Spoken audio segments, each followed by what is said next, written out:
Ideas 2018।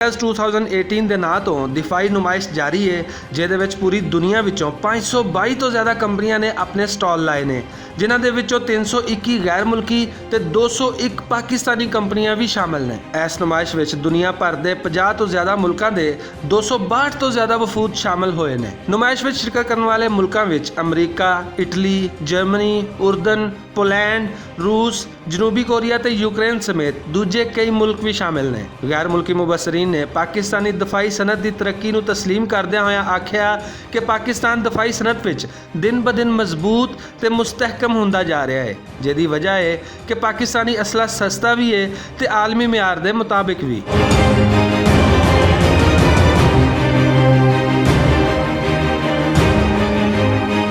Pakistan में होने वाली आइडियाज़ 2018 का मकसद दुनिया नूं जदीद आलात तो रूशनास कराना है तो दुनिया नूं यह दसना भी है कि पाकिस्तान इस वेले भी अपनी दफाई जरूरियात पूरी करने दे नाल नाल दुनिया के 40 मुल्कां नूं हथियार सप्लाई भी कर रहा है।